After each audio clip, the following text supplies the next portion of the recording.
पिछले एक वीडियो में हमने देख रखा है कि अगर हम एक कंडक्टर को लें और उसके अराउंड मैग्नेटिक फील्ड को चेंज करें तो फिर उसमें एक इलेक्ट्रिक करंट इंड्यूस होने वाली है। अब इसी को करने के दो तरीके थे। पहला तरीका तो ये कि तुम एक बार मैग्नेट को एक कंडक्टर के टुवर्ड्स एंड अवे मूव करवाओ, या फिर दूसरा तरीका ये कि तुम बार मैग्नेट को स्टेशनरी रखो लेकिन कंडक्टर को मैग्नेट के टुवर्ड्स और अवे मूव करवाओ।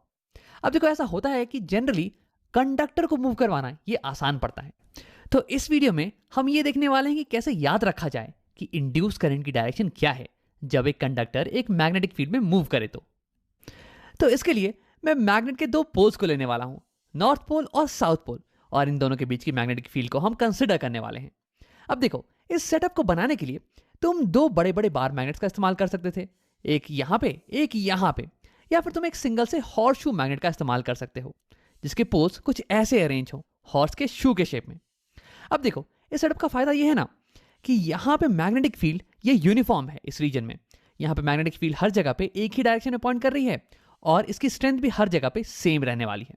अब देखो, इस सेटअप का फायदा ये हो जाता है कि इसमें एक्सपेरिमेंट को करना, इसे समझना ये थोड़ा आसान हो जाता है यार। लेकिन अगर हम यहीं पे एक सिंगल मैग्नेट लेते तो उसकी मैग्नेटिक फील्ड, उसके अराउंड की मैग्नेटिक फील्ड ये यूनिफॉर्म नहीं होती। अलग अलग जगह पे मैग्नेटिक फील्ड की अलग अलग डायरेक्शन होती और स्ट्रेंथ भी अलग अलग होती।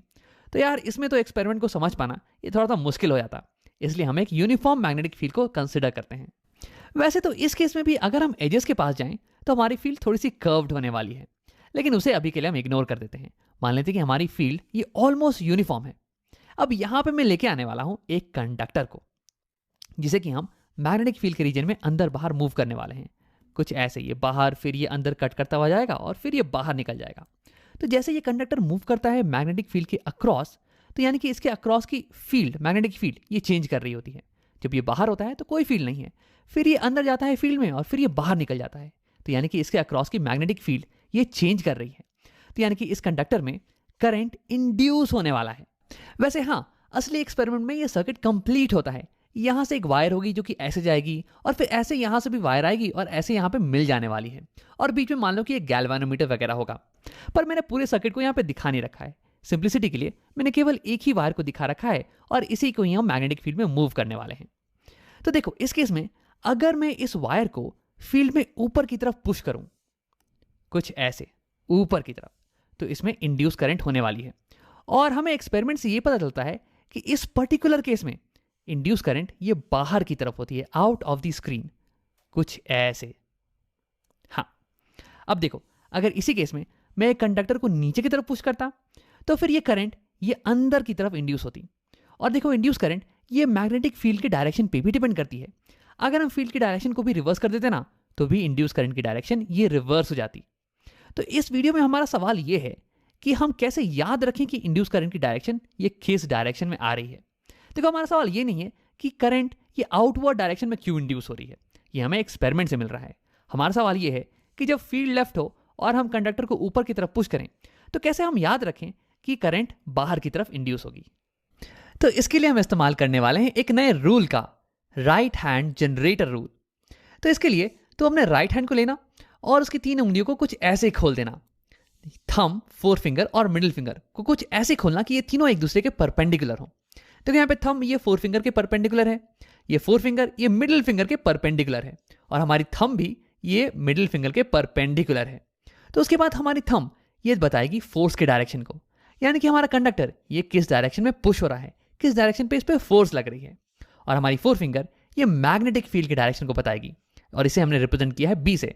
मैग्नेटिक फील्ड के लिए हम बी का इस्तेमाल करते हैं, ना कि एम का, पता नहीं क्यों। और फिर हमारी मिडिल फिंगर ये बता देगी इंड्यूस करंट के डायरेक्शन को। अब अगर मैं इसी रूल का इस्तेमाल करूं इस एग्जांपल में, तो देखो, यहां पे हमारी कंडक्टर ये ऊपर की तरफ पुश हो रही है, यानी कि इस पे फोर्स लग रहा है ऊपर की तरफ। तो मैंने अपने थंब को ऊपर की तरफ अलाइन करके रखा हुआ है, और मैग्नेटिक फील्ड ये है लेफ्ट डायरेक्शन में, तो मेरी फोर फिंगर ये लेफ्ट डायरेक्शन में अलाइंड है। तो फिर जिस डायरेक्शन में मेरी मिडिल फिंगर पॉइंट करेगी वही हो जाने वाली है इंड्यूस करंट की डायरेक्शन, और ये पॉइंट कर रही है आउटवर्ड डायरेक्शन में। और देखो, एक्सपेरिमेंट से हमें पता है कि इस पर्टिकुलर केस में इंड्यूस करंट ये आउटवर्ड डायरेक्शन में ही पॉइंट करने वाली है, तो ये बिल्कुल ही सही आया है।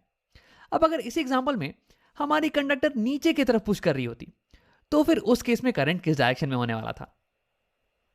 तो देखो, क्योंकि हमारी फोर्स की डायरेक्शन रिवर्स हो चुकी है, इसलिए हमारी इंड्यूस करंट की डायरेक्शन ये भी रिवर्स हो जाने वाली है। ये अब इनटू द स्क्रीन पॉइंट करने वाली है।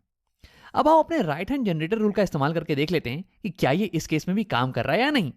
तो देखो, हमारी फोर फिंगर इस बार अभी भी लेफ्ट डायरेक्शन में पॉइंट करेगी, लेकिन इस बार हमारी थंब ये नीचे की तरफ पॉइंट करनी चाहिए। तो क्यों नहीं तुम वीडियो को एक बार पॉज करो और इसे खुद से करने की कोशिश करो। देखना कि तुम्हारी मिडिल फिंगर ये इस बार किस डायरेक्शन में पॉइंट कर रही है। पॉज करो और खुद से ट्राई करो इसे। अब अगर तुमने ट्राई कर लिया है तो आओ देखते हैं। देखो, इस बार तुम्हारी राइट हैंड ये कुछ इस तरह से खुलने वाली है।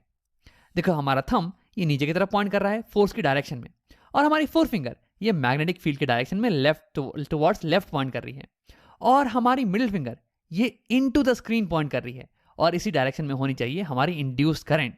और यही तो आया था हमारे एक्सपेरिमेंट से ही। तो यानी कि हमारी राइट हैंड जनरेटर रूल ये सही सही काम कर रही है। अब आप प्रैक्टिस के लिए एक और एग्जाम्पल करके देख लेते हैं। तो इस एग्जाम्पल में हमारी मैग्नेटिक फील्ड ये रन कर रही है स्क्रीन के आउटवर्ड डायरेक्शन में, ये नॉर्थ से साउथ आउटवर्ड डायरेक्शन में। और ये हो गया हमारा कंडक्टर, और इस बार कंडक्टर ये जा रहा है ऊपर के डायरेक्शन में, इसे पुश किया जा रहा है नीचे से ऊपर के डायरेक्शन में। ये मैं दिखा देता हूँ फोर्स वेक्टर को भी, इसे हम ऊपर की तरफ पुश कर रहे हैं। तो पता लगाना है कि इस कंडक्टर में इंड्यूस करंट इसकी डायरेक्शन क्या होने वाली है। तो क्यों नहीं तुम वीडियो को एक बार पॉज करो और इसे खुद से करने की कोशिश करो। अब अगर तुमने ट्राई कर लिया तो अब देखते हैं। हम यहाँ पे इस्तेमाल करेंगे राइट हैंड जनरेटर रूल का, और हम थंब और फोर फिंगर को कुछ ऐसे अलाइन करेंगे कि ये फोर्स और मैग्नेटिक फील्ड के डायरेक्शन में पॉइंट करे, और फिर मिडिल फिंगर दे देगी हमें इंड्यूस करंट की डायरेक्शन। तो अगर तुम ऐसा करोगे तो उंगलियां तुम्हें कुछ ऐसी ही दिखने वाली हैं। ये देखो, ये थंब ऊपर की तरफ पॉइंट कर रहा है फोर्स के डायरेक्शन में, और ये फोर फिंगर ये आउटवर्ड पॉइंट कर रहा है मैग्नेटिक फील्ड के डायरेक्शन में, और ये मिडिल फिंगर ये पॉइंट कर रहा है राइट डायरेक्शन में। यानी कि इस केस में इंड्यूस करंट ये राइट डायरेक्शन में होने वाली है। तो जब भी एक कंडक्टर एक मैग्नेटिक फील्ड में मूव करे, तो फिर इंड्यूस करंट की डायरेक्शन का पता लगाने के लिए हम राइट हैंड जनरेटर रूल का इस्तेमाल करते हैं।